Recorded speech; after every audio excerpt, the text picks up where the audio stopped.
Ladies and gentlemen, welcome to episode number 72 of Those Muckrakers. I'm Pete. And I'm Pat. And I'm not even dressed for this. I'm in my underwear.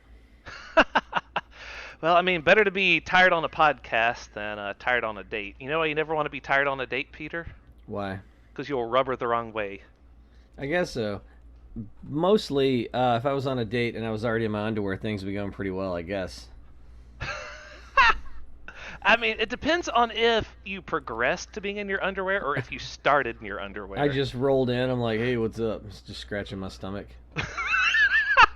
You're just there at the door, scratching your belly. It's like, hey, I got these flowers, but you probably don't want to touch them anymore. They've been places. Yeah, I don't have a vase, so I carried them in. Had to improvise. Carried them in nature's vase, my butt crack. Mm. Well, speaking of butt cracks, let's talk a little bit about a dear Amy. This one is titled "Friend Ponders Marriage Intervention," or I like to call this story "What a Bitch." What a bitch. And I mean that in a way that I would call this person a bitch regardless of gender. I find that's a thing you can apply to anyone for almost any reason.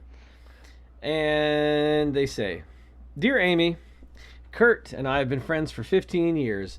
I admire him as a great volunteer for a group we both belong to. He has a bit of a challenging personality. He can be self-centered and too talkative. Can't we all, Pat? Aren't we all a little bit too talkative and self-centered sometimes?" I mean, that's basically the premise of our entire podcast. It's like the two of us can't shut up, so we are recording our conversations for posterity to bore and torment future generations with. But they say Kurt is a nice guy and a good friend. I recently met his wife for the first time, so already, right there. It's weird that you've known somebody for 15 years and have never met their spouse. Yes. A little bit odd, a little bit weird. I'm trying to think what situations. You know, I've known Gene for over 15 years. Is he married? Yes and no several times. Okay, yeah, I've never met any of his spouses. Yeah, but so, to be fair, he's not married anymore. So and also I haven't hung out with him since he started getting married. Yeah, so. but you don't. Yeah, but you don't like work with him. You know what I mean? Like you don't see him on the daily. So they say I met his wife for the first time. My problem is that once the wife figured out that I knew Kurt, she wasted no time launching into a diatribe about him. She cited chapter and verse with examples of what a horrible guy he is and how much she hates him. Cool. Are you trying to like sell him to me, or? Whoa! That's what that sounds like. Is I really want to break up with this guy. Here, you take him. It's like, all right. Well, but in the moment, I think what you're getting at and what they're trying to do is she's trying to ward this lady off so that she won't try to steal her husband. But if you've known someone for 15 years, you know what type of person they are by this point. You've had the chance to get to know them. I mean, maybe, but it says in the moment I try not to register my shock. I just met her. Maybe she just needed to confide in another woman and would have done the same with anyone. My dilemma is how to proceed. I feel obligated to tell Kurt that his wife said this so that he can save his marriage if he wants to. Yeah, it was that bad. Yes. I mean, I guess it could have been like she's genuinely like, you got to get me out of here. You don't know what he's like when people aren't watching. But because the name of you called this article "What a Bitch," I assumed that she was the titular bitch. So, and she was just being disingenuous. So, I don't know. I did make a presumption there. Let's get to the end and find out who I read the book by the cover, or judged the book by the cover. Let's get to the end and find out who the bitch was. Was it Kurt? Was it Kurt's friend or Kurt's wife? Or is it the narrator? Or is it the narrator? Well, I being the narrator, I'm always a bitch. So the answer to that is always yes. I was thinking Kurt's friend, and I realized, oh, you already named that. As I said, the narrator, so I'm glad you took it the other way. Makes me seem less silly. But I also wonder if hearing this from me would be more embarrassing than helpful. Kurt can be so oblivious to other people that he may not in fact be aware of this. My other option is to leave well enough alone, but that feels like betrayal. What if they do divorce and I could have done something to prevent it? What's your advice? Knows too much. Geez, there's so much to unpack in that. Yeah, you need to tell Kurt your wife fucking hates you. I don't see anyone as being a bitch in this scenario. Like, and if she was being disingenuous, maybe, but we don't know if she was. I mean, first of all, maybe he's aware that his wife just talked shit about him, but he had to be like, "Hey, Kurt, your wife kind of said it." Oh yeah, she does that. Oh, okay then. I mean, that's what I think right. would happen. Like Kurt seems like just like the way they describe kind of an affable kind of Mr. Magoo clueless guy, and his wife's like, I fucking hate him, and he's like, yeah, she does that. That's what I would think. Yeah, I think you got to just tell Kurt, be like, hey Kurt, just man, your wife's fucking weird. We met and she told me what a piece of shit you are. Is your marriage all right? And then I would just leave it there. You know what I mean? Because you're not gonna save somebody's marriage. This doesn't sound like something that they can work out. Maybe it is. Maybe she just had a really stressful day. Maybe she has a coworker named Kurt and you misinterpreted the whole thing. When I talk about you to other people, I don't go, you know that Pat? What an asshole. I can't, you know what? Yeah, like I don't talk like that about people I like or love. You don't? No, I don't immediately start listing all their bad qualities. When I talk about Pete, I'm always like, you're never going to believe what this one guy survived. One time, well, that's different. Story. You're not like, what a piece of shit. What an absolute human pile of excrement he is. And let me give you an example. Yeah, they got some problems. This doesn't sound like a good marriage. I'm like, guys, you're never going to believe this, but I know someone who can play the the one-up game without even meaning to, just by talking about his daily life. Yeah, that was the third time I survived a fire that day. It was crazy. How was your day? Fair, most of those fires were set by me on Sean. Yeah. Just to give the listeners some background, we have a dear friend named Sean who I once set his hair on fire. Yes. It was an accident. It was an accident. I was just flicking a lighter near his hair, and it sparked. And I'll never forget, as the flames grew on Sean's head, Sean did not know. Sean was like Kurt. He was oblivious. So you could have just said nothing and left the room? Yeah. And as I watched the flames grow, I got two options. I can put it out, and he'll be mad at me, and he may not be my friend. Or I could just not do anything, and his hair will continue to burn. He'll eventually find out and not be my friend. But in this moment, as I do nothing, he is still my friend. And I decided at that point to live in the moment, you know. And then another friend saw it and started batting at his head. You chose to do nothing and let someone else take care of it. The problem resolved itself. It did. That was the first time I set Sean on fire. But it would not be the last. It would not be. The second time was more of a napalming. Well, we were burning some plastic, and I stuck a stick in the plastic and started flinging it around, and sure enough, a flaming wad of liquid plastic flew through the air and wrapped it around Sean's wrist. Yeah. I like Sean's reaction. He didn't do anything. He just stared at his wrist, which was now engulfed in flame and melted plastic, and screamed, "Get the house!" Yeah, but if anyone's not aware, napalm is basically just burning plastic that gets stuck to innocent villagers that America like to use. Like Sean. And Peter, in being an American, it's his first instinct to light plastic and throw it on the innocent villager, Sean. And it wrapped around his wrist like a bracelet, a painful bracelet. Yeah, I don't know if I've ever set Matt on fire before, but I feel like it would be a shame if I hadn't. Have you set me on fire? I don't think so. I don't think so. You're too squirrely. You scuttle. You scuttle real fast.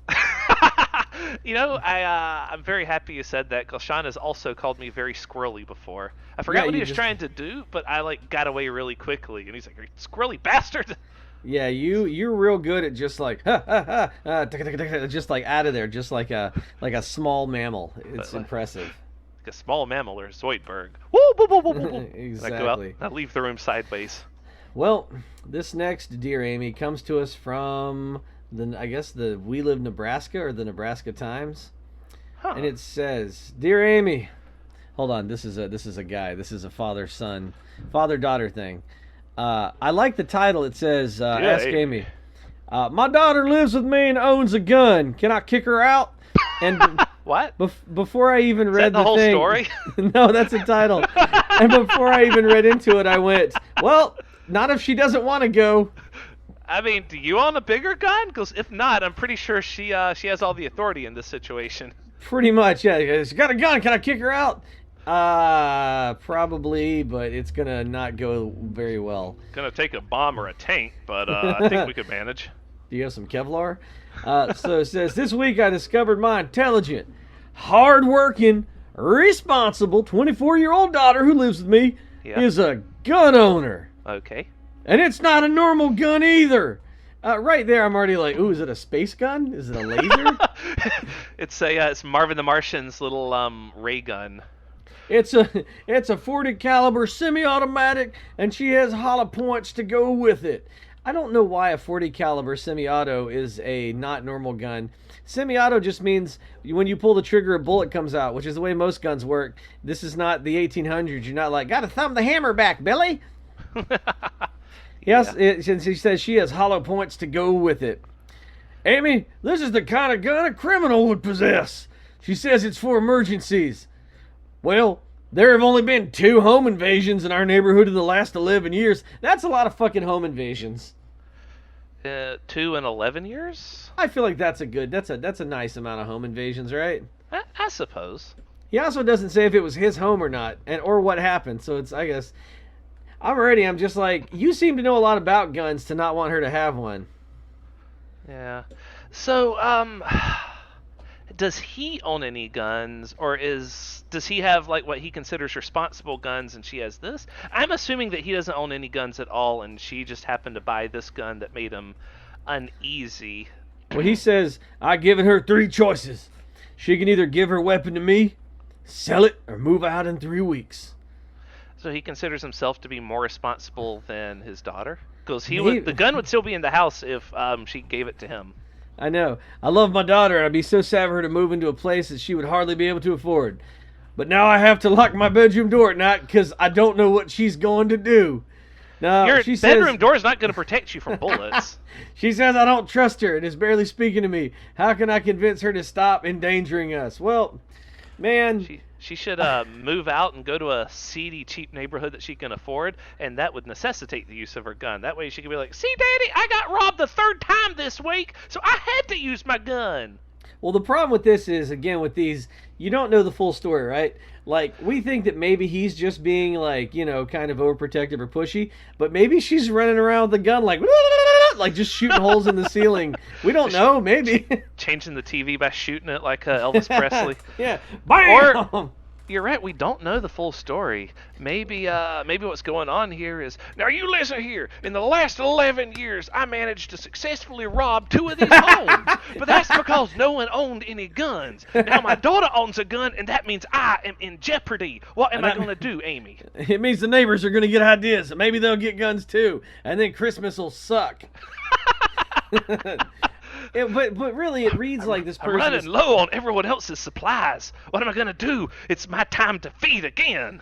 This seems like this person is terrified of guns. Yeah.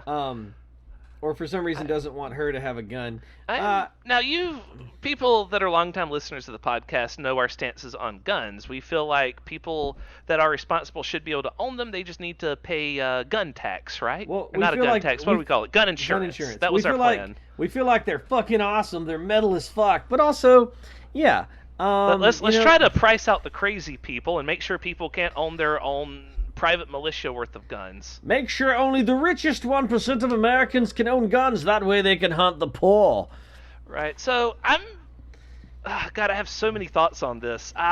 Okay, let's start at the beginning. No half measures. If you're going to get a gun to protect yourself, don't get a pellet gun, okay? We're not trying to be polite to someone breaking in. You need to have a weapon that can actually get the job done. So her having an extreme gun that he's so scared of, that seems to work, right? You know, hollow points to blast through any invader's Kevlar.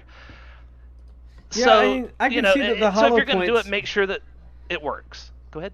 I can see that the hollow points might, to some people, be a bit much because they're an extremely destructive bullet as far as like what they. What if they were invaded by a Bebop and Rocksteady, Peter? Have you ever thought of that? Yeah. A rhino skin is tough. The Ninja Turtles. The thing that bothers me most about this is the answer, because normally I don't read the answers on the air because I don't care, but the answer to this, Dear Amy, is fucking retarded. Really? What is it? Yeah. They answer, according to my research, possessing hollow points is illegal in 11 states. Is it legal in your state to own this sort of exploding ammunition? In a report published in 2015, Chicago found that 31% of households reported having a firearm. According to the study, there are more guns but concentrated in fewer households. Why must your household be one of them? Where did your daughter get this weapon and ammunition? Has she received safety training?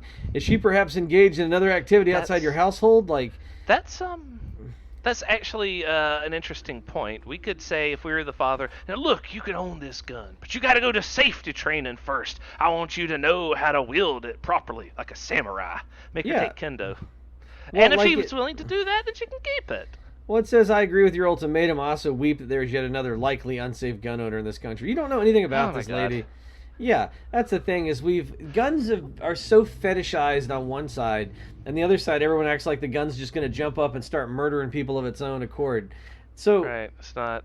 Now, I've always been under the impression that you don't really need a gun to keep your home safe, but also if you want to use it, fine. Just make sure that you're not make sure you're not insane and that you know how to use it. Right? Make sure you're not an idiot and. Make sure you're not like my grandma. She's old and she's been through a lot of surgery and she's not as there as she used to be. She keeps a fucking pistol under her pillow and she's like, oh God. Okay, that I would say. Now there's going to be an ultimatum in here, Granny. You can have that gun under your pillow, or you can not. Or I can. I forgot what I was saying. Or I can not come over for Thanksgiving ever again. Right, like that. That sounds extremely dangerous. Keeping a loaded fire. Oh, it gets more dangerous. Huh. She says if anybody comes down that hall that I don't expect, I'm shooting without asking questions. Yeah, that's fucking scary. Don't do that. Well, whenever we go visit her, I always knock on the door and then I step to the side like a cop. And we're all like, everyone's like, ha ha ha, and I'm laughing too, but not on the inside. Yeah, like what if one day she gets her days and medication confused? Now there's someone knocking on the door that she doesn't remember. Oh, he looks a lot like her dead son. Oh, maybe we should shoot the ghost. You know what I mean? Yeah. Because my dad died and I look like him, and I'm just saying, she's old and rattled. You never know. I was about to say, Kevin, you came back. James, you came back. Bam. No, I think she would. I think she would be like, "What kind of unholy voodoo has happened to bring you back, James? Did the ground turn sour? I'm gonna put you back down like they should have done at the beginning of Pet Cemetery."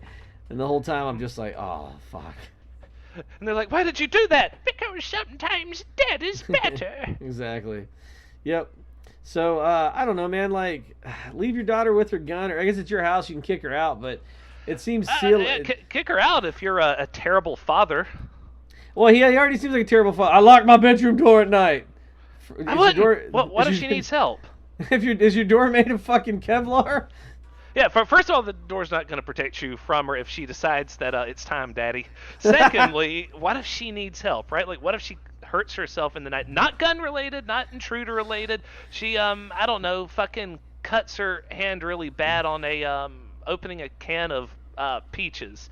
She needs to get to the hospital, and you locked up, and she can't wake you up through the door. What's she going to do? Shoot your doorknob off and be like, Daddy, I'm bleeding! I think so. But she's 24, so she's old enough to make her own decisions. Here's the thing about guns. I like guns. I've had guns in my home before. The thing about it is, though, in New York City, it's it's much more difficult to get a gun. So I don't bother with it in New York City, number one. Number two, there's very few people in my house that I would trust with knowledge of where my gun was if I had a gun. You know what I mean? In your own household, I think that would just be yourself right now. Because it's just the two of you living there. Yeah, but the thing is, like... Oh, you'd probably tell your cat. Yeah, I tell my cat. But he likes to knock stuff off, so there's no telling if he dragged my gun out and shoot me with it. Speaking of, I meant to say earlier, the reason I would never keep a gun under my pillow is because I kick and move and squirm a lot in my sleep. I guarantee you if I got a gun under my pillow, I'd have shot myself in the head within the week. Like, there's no way that wouldn't happen. But no, I just and households with guns in them are at a much higher risk of, suicide. There's a lot of stuff. There's a lot of dangerous stuff that goes with it, which is why, you got to be careful. But I mean, I don't know. It seems like this guy's overreacting, unless she is going like woo woo woo woo woo and just shooting out stuff. Yeah, has she shown signs of mental illness or Wile E. Coyoteism or does she often clean the gun while looking at you and going, "One day, Pa, one fucking day, tonight, you." Yeah, if she's not doing that, I don't know, man. Maybe have a real life conversation with her. Yeah, also, maybe don't kick her out. She does have a gun. That's all I'm saying. Yeah, right. Like we said at the beginning, you're gonna need a bigger gun if you want to if you want to kick her out. Yeah, man. This ain't rock paper scissors. Yep, it's a rock paper shotgun. So what else you got for us, Pat? You asked what we have next. What we have next, Pete, is Bar the Contemptuous. That would be like the first news point. Oh, so they're fine. So Congress, the House is finally going to hold him in contempt. Yeah. So they have, right? Like they voted. We said it the last one. Mondays, well, we recorded on Monday. On Tuesday, they were going to vote to hold him in contempt, and they did. But they also held someone else in contempt. Who is it? William Ross, the Commerce Secretary, who is holding out on financial documents that they had asked for. Wait, is this the Wilbur Ross guy? The guy that's got like the weird floppy mustache? Or the old guy? I'm sorry. William Ross. Are you sure it's not Wilbur? I have William in my notes. Whoever the Commerce Secretary is, though. Pretty sure it's Wilbur Ross, but let's go on, and I'll fact check you and give you a well actually in a little bit. Actually, it's so anyway, they have been voted to be held in contempt, but I mean, who cares? Like, does that make them both criminals now? Yes. Should they be in jail right now behind bars? Yes, absolutely. I love it when you ask questions that you know that not only do you know the answers to, but that you also then answer. Also, actually, it's Wilbur Ross, and he is the Secretary of Commerce. Wilbur Lewis Ross Jr. is an American investor and the current United States Secretary of Commerce. Do you want to know when he was confirmed? That would be November 30th, 2016. Right. So, I'm sorry. February, he was nominated February 27th, 2017. The Senate confirmed him in a 72-27 vote. He's currently 81 years old. He's from Weehawken, New Jersey. Huh. So, like I was just telling you, Wilbur Ross is held in contempt.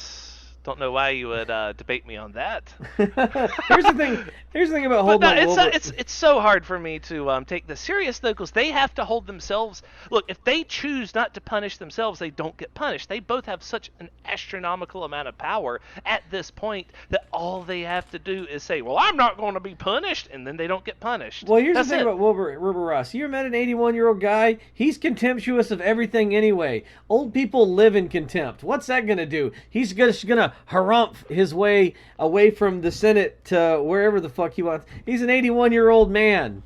Roldo. I just can't imagine you being like, Wilbur Ross, we hold you in contempt. Harumph, my soup's getting cold. And then he just leaves. Go ahead. If you've ever seen a picture of Wilbur Ross, he looks like a sculpture of an old man made out of leather. Yeah. Do you want to find a picture of Wilbur Ross for our thumbnail today? Yes, let's make it a picture of Wilbur Ross for our picture for this episode. Wilbur Ross. Okay, I hope I can read that later. So, speaking of old people wanting to get their way, did you know that Trump is once again weaponizing tariffs in just a petty attempt to get his way? Well, we need to take so much power away from the president, because before this guy, there was like, you just didn't realize how bad a moron could fuck stuff up. Because the problem is, he's unable to legislate. He can't do his job, so all he does is resort to like really dumb tactics like tariffs, because it's the only thing he understands. Right, well, it's something he found out he could do, and federal judges can't block him from doing it, so he just likes to throw his weight around so he can pretend like he's doing stuff, so he just threatens tariffs. Now, I do have different tariff news in a second, but... why don't we carve down what he can do to just give raises to poor people? That would be amazing. Trump threatening again to give more raises to poor people, because it's the only thing he can do. So... we'll get to the Mexican news later, but first, what I find to be particularly damning is him threatening Xi Jinping, a.k.a. Winnie the Pooh.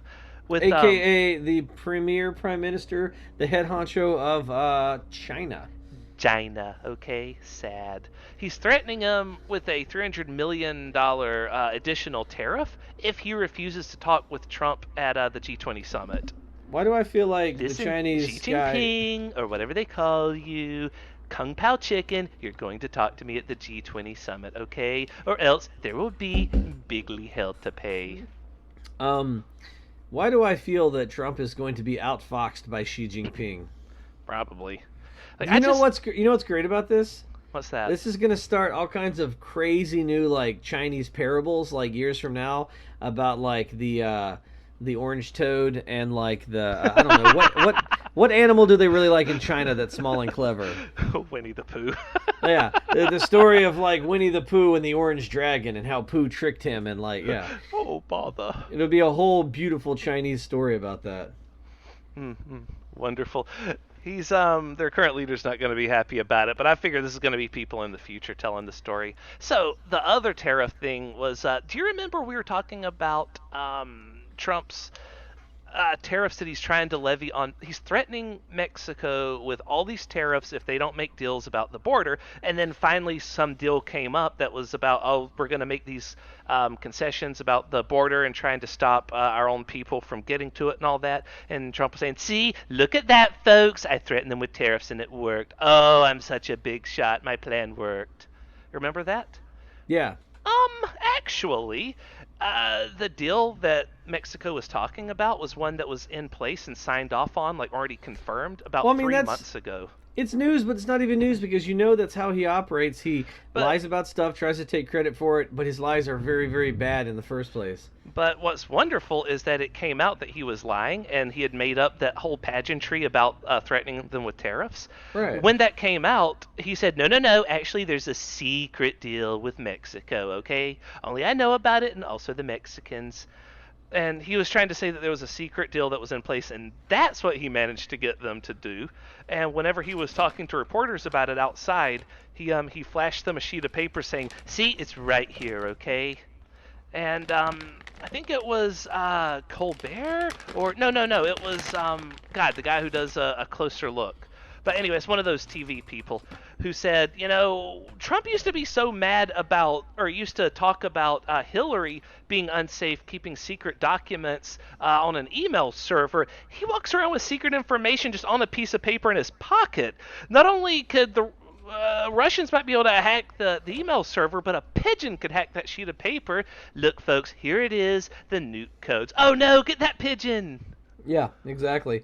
But also, the reporters were able to freeze frame on the sheet of paper just as the sunlight shined through it, and they were able to read everything that was on it. So, no, it was no secret deal. Yeah, no, I mean, that's what he does. He's like a human Facebook ad campaign that's come to life, and he just keeps running ads, and no one wants to see them. So it's just wonderful that he had like this series of lies and all that ultimately did nothing, but he's still just trying to get his way and act like a tough guy.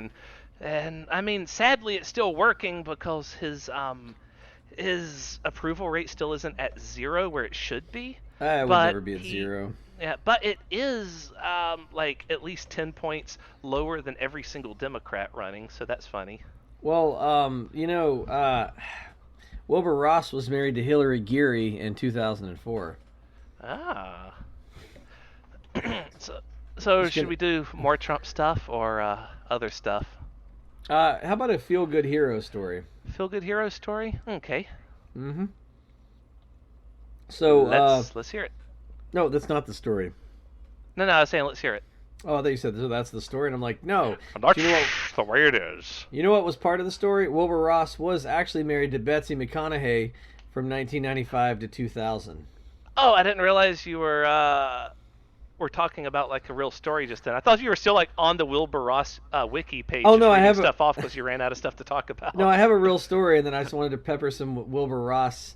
What do trivia. You call it?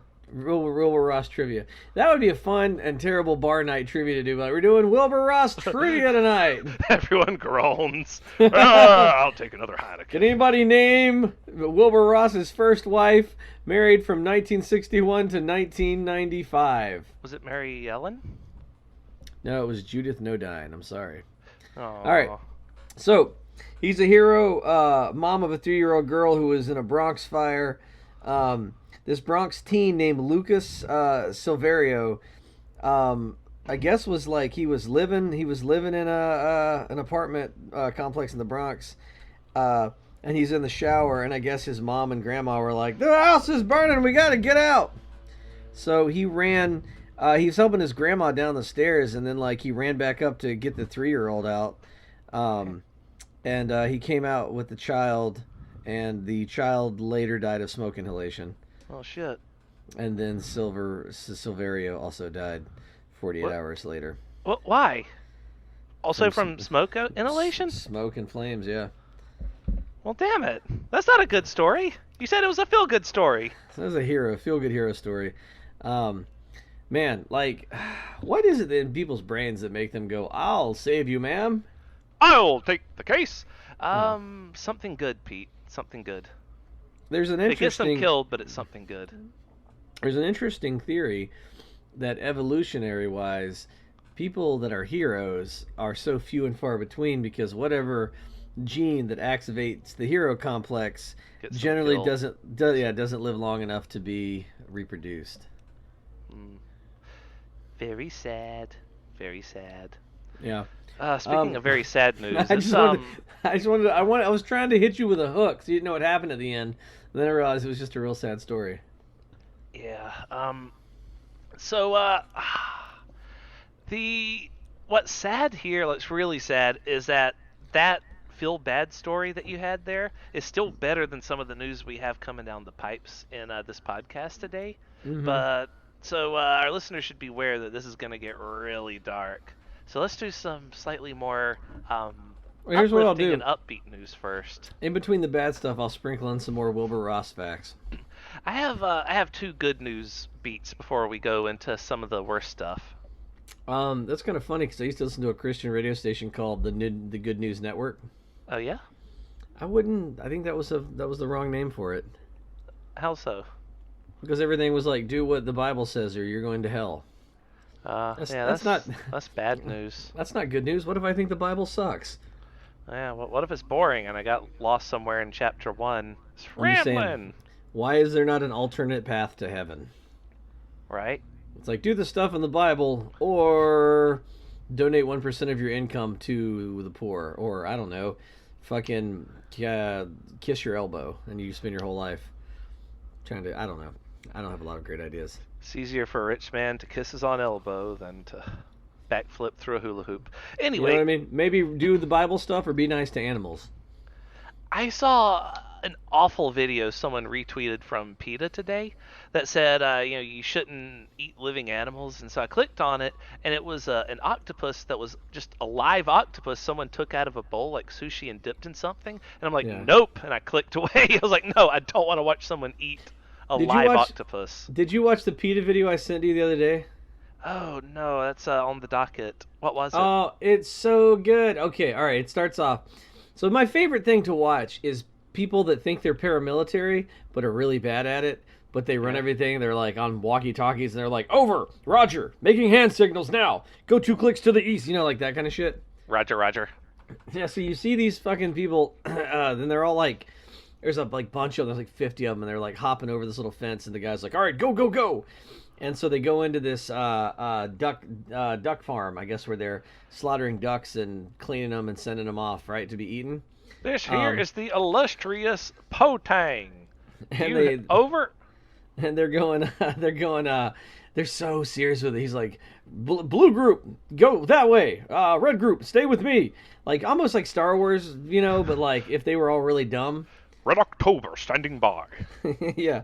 And so they get to the little place where I guess the ducks are in a pen, and then like there's another little conveyor belt where they're hanging the ducks by their feet and they're about to go into the conveyor belt and get killed.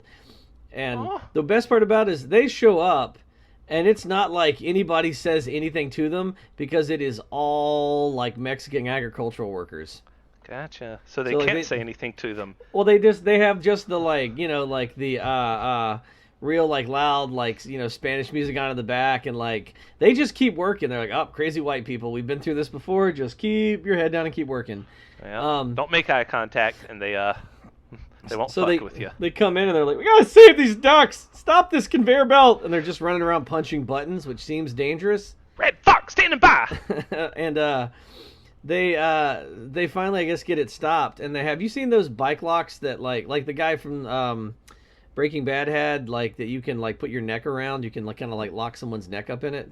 Yeah, it's like a big metal U. They have a bunch of those, and so they take all the ducks off the little hanging conveyor belt, and then and this is immediately where I went, nope, I would not, this is a bad idea, guys.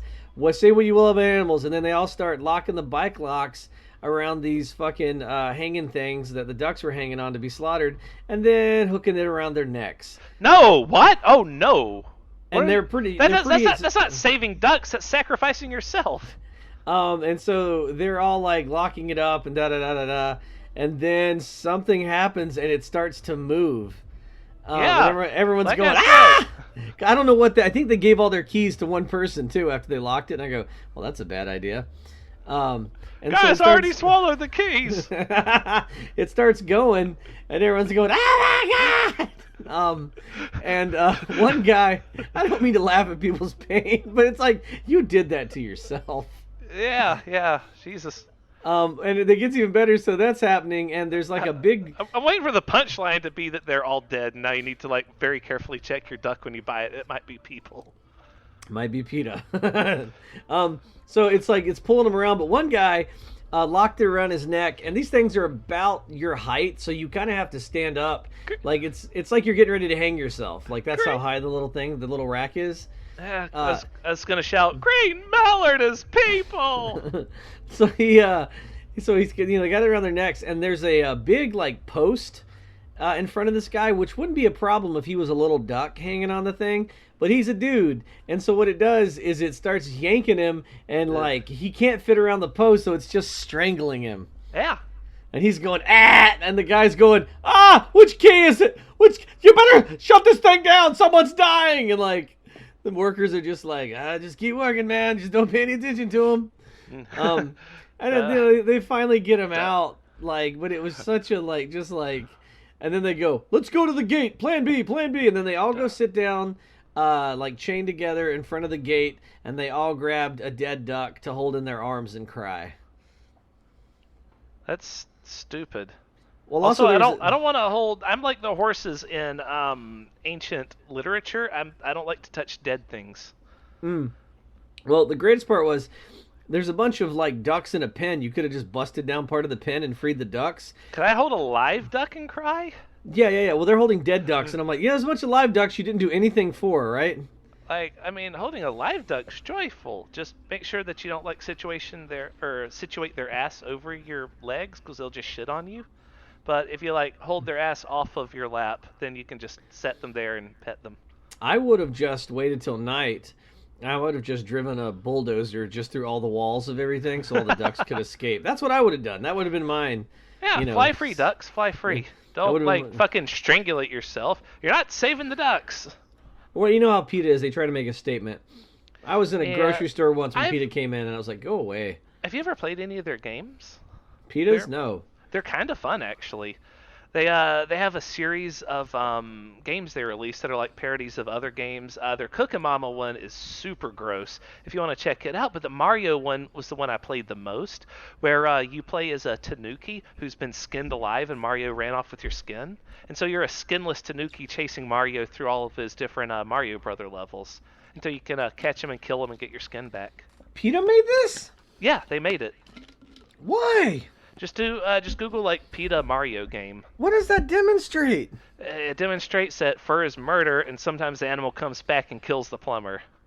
All right, I guess. Well, that may be true, but did you know that Wilbur Ross drove 2 hours a day from New Jersey to attend the Catholic College Preparatory Xavier High School in Manhattan? Oh, I've heard of that, Xavier School for the Gifted. Oh, what's his power? Can he control weather? Probably fucking up the economy for poor people. That's a terrible mutant power, but an effective one, you got to admit. Yeah, if Magneto really wanted to kill all the non-mutants, Wilbur Ross is this man. Mm-hmm. Well, speaking of the man, you got some more bad news for us? I'm going to start with the good news I mentioned earlier. The good news. Oh, yeah, we got way off the good news. I forgot about that. Good news number one. What's her face? Kellyanne Conway, a.k.a. It, from Stephen King's book It. Right. She has been found in multiple violations of the Hatch Act. It was I lost it where it is. Yeah, the U.S. Office of Special Counsel has recommended that Kellyanne Conway be removed from federal service. They said she violated the Hatch Act numerous times. This has never happened before in U.S. history to a White House official. Here's how I feel about it. All these headlines read to me, which is rich white person commits horrendous crime, at best suffers minor career setback. No, Worst. That's not a setback. It's not a bug. It's a feature. It's not a setback. It's she's doing exactly what Trump wants her to do. No, I know that. I just mean break the law flagrantly. Yeah, but the thing is, it's different if you're rich and white. You can break the law flagrantly. Right? It's a hard word to say. You can break the law flagrantly. Yeah, you can break the law flagrantly. I still can't do it. Okay. Anyway, we very quiet. I'm breaking the law flagrantly. I hate you so much. So you can break the law, do horrendous things, and if you somehow do, if people want justice to be served, and the judge and the prosecutor are like, fine, and they can sit on it and spin because they have to hold themselves accountable, or no justice gets served. So even if you get through all the hoops to get them in a courtroom, with their money and power and access to resources, the judge is there is fine. I find you, and I feel like it's always sarcastic when it's a rich white person. I find you guilty. You have to do probation, and you'll be fined $100. And it's just like probation for 3 months. And then they appeal that. So it's just like there is no justice. Yeah, you know what I mean? There is no fucking justice in this country. Like, and when there is, you drag your feet and don't get shit anyway. So nothing's gonna happen to her. She'll be fine. She'll be rich. She'll be a fucking lobbyist. Yeah, people. It's like remember when Nixon was being impeached? If he hadn't voluntarily stepped down, nothing would have happened. Probably. There's no mechanisms in place to force him to be removed. I think there was more moral outrage and opposition against Nixon. Well, yeah, because there wasn't a Fox News yet. Fox News was born because as of Nixon. Response to Nixon, because Murdoch wanted to make sure that shit never happened again. He wanted to make sure Republicans were above the law. So it became a 24/7 propaganda news network for Republicans. It's like we talked a little bit last time about the Central Park Five and how Linda Fairstein is. Did we talk about how she's getting in trouble now? Yeah. Yeah, but it's just like, so she's gonna lose. She's not on the board at some colleges she was on the board at, and she's gonna be dropped by her publisher. She'll be fine. Yeah. It's just like, oh no, I'm sorry. Do you not get to be a famous writer anymore? Oh, how horrible for you.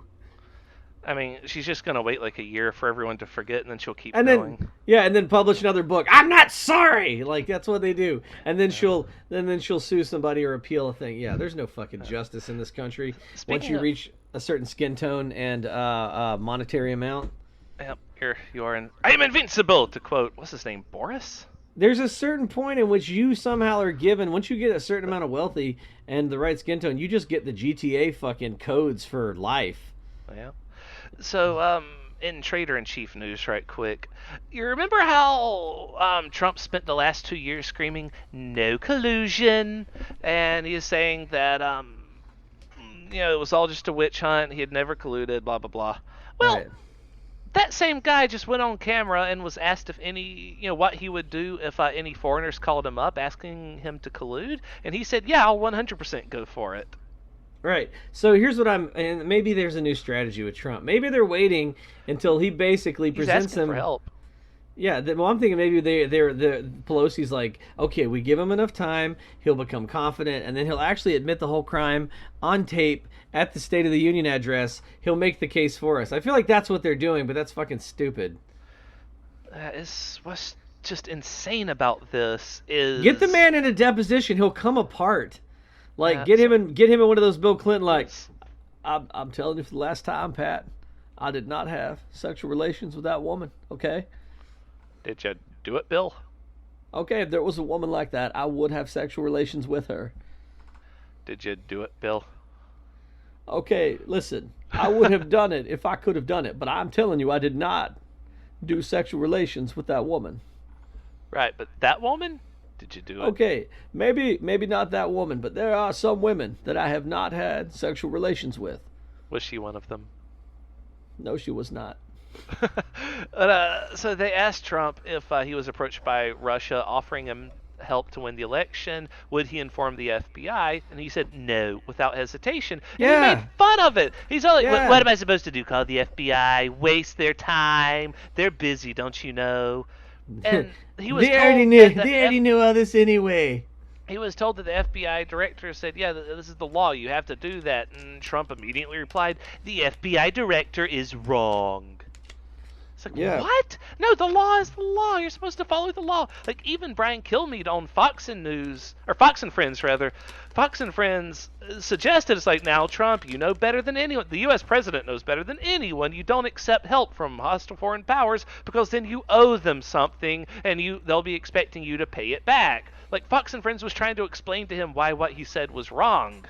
And he's still not buying the bait. And in response, he started talking about fucking Aquaman on Twitter.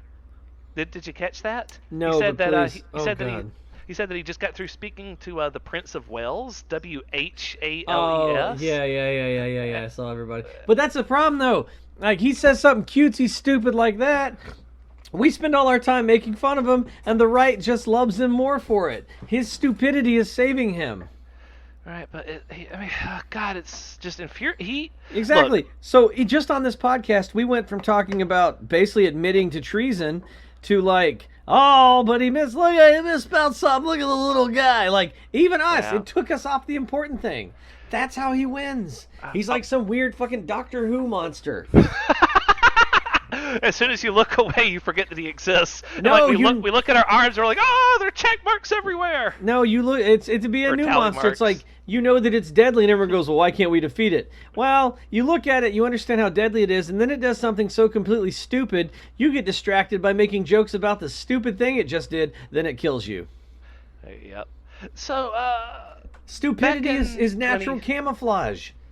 It is, and it's working for him. Back in 2016, when he said, during the summer, I think it was in July, on camera he said this, Russia, if you're listening, I hope you can find your ways to finding those 20,000 missing emails. As soon as he said that, within the next 20 hours, turns out Russia was listening, because for the first time ever, they tried to hack into Hillary's email server. Well, what was great about it was as soon as he said that, you heard that, like, bing, you've got mail.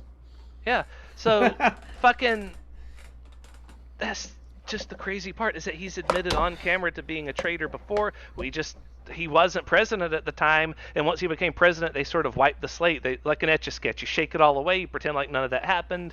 But everything he has done has proven that he is still that same person. And also, here's the thing that I just sort of got distracted by. Russia colluded with him as soon as he called for Russia's help. Just then, he called for Russia's help again by saying that if foreign powers offered him help, he would accept it. He's saying, hey, Russia, come and help me. Exactly.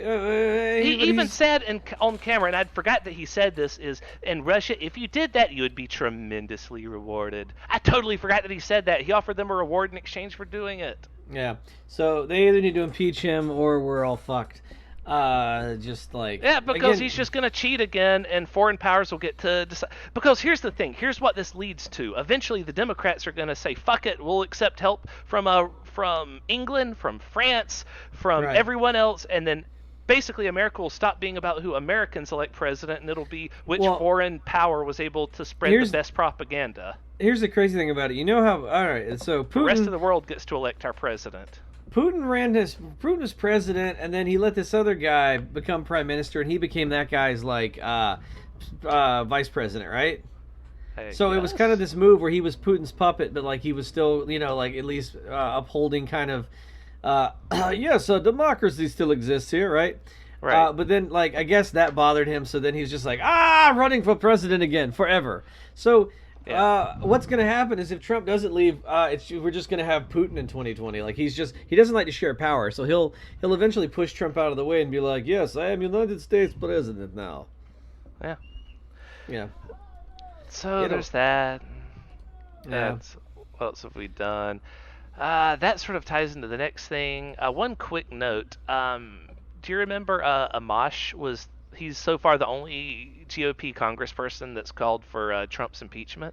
He's the only Republican congressman who is allowed to use a urinal right now, is all I'm going to say. He's the only one that stands up to pee. Yep. Well, he's been kicked out of the Freedom Caucus by the other House GOP Freedom Caucus members. Uh-huh. So, because, he refused to swear fealty to their lord, so he has to be removed. So this is, I knew that this was going to happen. Unless a lot of people, break away at the same time, there's going to be harsh punishments for the few outliers that do break away, because they know that, they have to make an example of him so other people won't be willing to switch sides. Well, he'll be the most interesting one to see. Will they actually hurt him, or will he succeed? Because if they can't hurt him, it's going to inspire others to have a Spartacus moment, or they may just be able to fastly run him out. Ah! Sorry. My computer likes to randomly play ads in the middle of... I don't know if you could hear the ad, but I was like, oh, that's... Ah! Oh, why is it talking to me? I heard you scream, though. So, this next part is written by Elizabeth C. McLaughlin. Okay. And this is just like a 20-something part tweet chain. Oh yeah, it's heartbreaking. I was trying to think about how to approach discussing this, but I think the best way to do it is just to read it top to bottom, and I'll stop right before she starts calling for Congress people to do something about it. Yeah, well, I'm trying to get my Wilbur Ross facts back up so I can. Whenever I read "Don't Look Away" or anything along those lines, that's a good time to plug in a good Wilbur Ross fact. Sound good? All right, sounds good. So that's going to break up the horror Yep. that we're about to have to go through. So, ladies and gentlemen, just to brace you with this is really fucking sad. I'm being serious here. All right, everyone ready? I have just gotten off the phone with a friend who is a legal volunteer in Border Patrol facilities. Don't look away. Well, Wilbur Ross was he ran track and was the captain of the rifle team.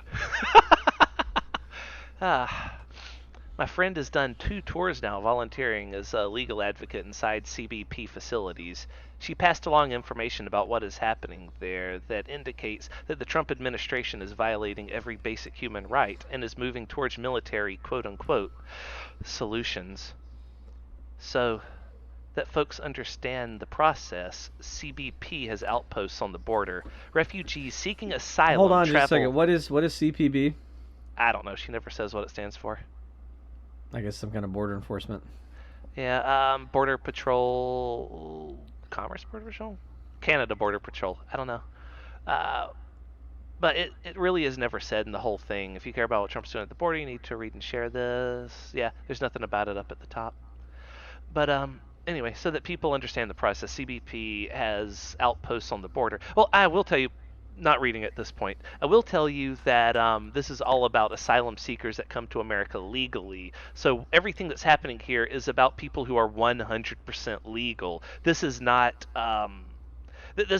even illegal immigrants that, again, and illegally crossing the border is only a misdemeanor, so that's the same thing as speeding a bit or loitering outside of a gas station. It's not a high crime, and people are being treated like, hardened fucking criminals for doing it. This is people that are 100% coming here legally and seeking legal means of entry into the country, okay? All right, we're all on the same page here. Back to reading.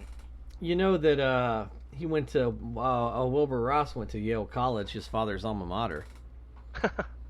Okay, that's interesting.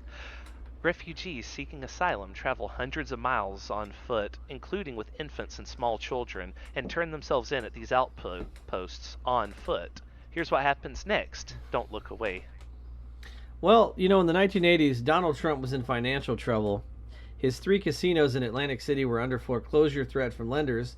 Ross, who was a senior managing editor at Rothschild Incorporated, represented investors in the casino, and along with a guy named Carl Icahn, Ross convinced bank holders to strike a deal with Trump, allowing Trump to keep control of the casinos. Huh. CBP then transfers these human beings to a facility called the Dog Pound, and here's where my friend started crying. The Dog Pound is comprised of cages, outside and on the dirt, with no protection from the elements. There are dozens of teen moms there. There is no baby food. While there, my friend saw a CBP agent take a baby from her teenage mother, strip the baby of its clothes, and hand the baby back to the mother, and send them outside to the Dog Pound to sleep in the dirt. The dog pound has no running water, no covers, no tarp, no care, no safety from the elements. It's freezing at night and deathly hot during the day. Everyone is sick. My friend said she saw a baby on this trip that was so sick, quote, I thought it would be dead by the morning, end quote. Toddlers in the dog pound who have been eating solid food are given only infant formula. Moms are trying to start breastfeeding again so that their children don't starve. These moms are dehydrated, sick, and have walked miles through the desert with no water. CBP gives them nothing. It gets worse. Don't look away. Well, did you know that Wilbur Ross was given his first job on Wall Street in the summer of... Oh, I had it. Anyway, whatever. He basically got a summer job. In the summer of 103, when the Kaiser took our L's. That's Wilbur Ross for you. Yeah. Ooh. From the dog pound, these human beings are moved to an area called the freezer. The freezer is kept at 55 degrees. Which, just breaking from the script for a second, 55 doesn't sound like it's super low, but this is people that have been in 100+ degrees temperatures in the Texas desert. So I would rather, this is going to sound difference terrible. Would be stark. Well, that's how you give people hypothermia and what do you call it? Not just hypothermia. Pneumonia. You give people pneumonia by rapid temperature change. It makes them sick and they die. I'd rather be outside. I'd be like, I hate cold rooms with no blanket. Yep. Also, I hate children dying too. I don't mean to make light of it. Yeah, no. Children dying's pretty awful. I hate a cold fucking room with no blanket. You know that there's no blankets in there. Oh yeah, they say that in a second. There's no blankets. There's no nothing. The freezer is kept at 55 degrees. Some of the refugees who are moved there are still wet from their journey, and they are put in the freezer while wet. CBP is keeping human beings in the freezer for weeks at a time. Weeks. Including critically ill people, disabled people, sick children, teenage mothers with babies. The floor of the freezer is made of dirt or very rough concrete. There are no beds. Keep reading. Yeah, that seems very unnecessary, but after obtaining his MBA from Harvard, Wilbur Ross launched his career working for money management firms and investment banks. I think the back and forth is just making it worse. I think so too. It's dragging it out. Want me to power through a few? Yeah. I mean, we get the gist, but yeah. From the freezer, refugees are supposed to be moved to ICE facilities. ICE facilities that are designed for residential care. They have beds, food, bathrooms. However, those facilities are empty. ICE is shutting them down. What our government is doing instead of moving refugees to... Or what our government is doing instead is moving refugees to military installations. The announcement about Fort Still, which used to be a Japanese internment camp, is only the start. Oh, and I want to dip out of this very quickly to say, that's another bit of news I have. Trump is going to reopen the Japanese-American internment camps that the United States used during World War II to begin stuffing Mexican immigrant children into them and asylum seekers into them. So is it okay to start calling them concentration camps yet? Is the comparison between Trump and Hitler not like kind of solid at this point? I did a lot of reading on concentration camps, so technically to qualify for a concentration camp, we always think about like Auschwitz and Dachau and like the extermination camps, but the thing about concentration camps is basically you're putting a concentrated group of people in one place, which leads to disease, poor sanitation. Like it's people don't do well in camps, right? And the longer you keep them there, the worse they'll do. And initially, like even the German concentration camps weren't designed for execution at first. They just wanted to hold people. Yeah, they didn't set out to exterminate all the Jews. That's something they worked their way up to.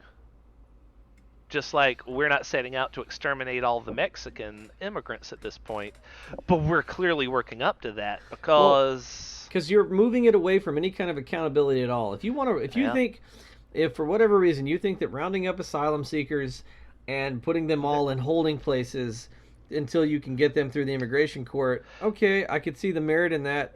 if you weren't trying to, if you let, what do you call it? You allowed the camps to be inspected, and you weren't trying to hide them in places where inspectors couldn't come through, but you are, and it's already like there's already a bunch of kids and people that are being abused, assaulted, and like sexually abused. People are fucking dying. Yeah, and that's happening while there's still a level of accountability. Once they get Right. moved to military installations, there is zero accountability. There's not even that. And if they're treating them this poorly while there's still a level Yes. of observation and accountability going on, imagine what they're gonna do. Like that's when it comes to the gas chambers. Once we can't see them anymore, once we can't know where they're at anymore, Yep. once they can be kept completely hidden from the public, that's when they start gassing them. You don't think the Germans just told the regular citizens that they were gassing all the Jews? No, they kept that shit secret. That shit was, leaked to the public after Hitler went down. Yeah, it was so unbelievable that when the Allies liberated the concentration camps, Eisenhower ordered cameras and recording equipment to be brought in because he was like, no one's going to believe this. Right. And this is exactly where our government is headed right now. And so let's power through the last the last bit of what's written here. Okay, so the announcement about Fort Steele, which was used as a Japanese internment camp, is only the start. Why would our government be doing this? Here's why. These concentration camps, let's call them what they are, will be under the control of the Department of Homeland Security, but within the Department of Defense. Unlike ICE facilities, which allow site inspectors inside, there will be no inspection of military-run camps. The military will be able to deny access to anyone it chooses. No media, no oversight. Well, so there's two things that make me feel a little better about this. Number one, I still have faith in the United States military more so than I have in ICE and fucking the Border Patrol yahoos, right? That's an interesting point I hadn't considered.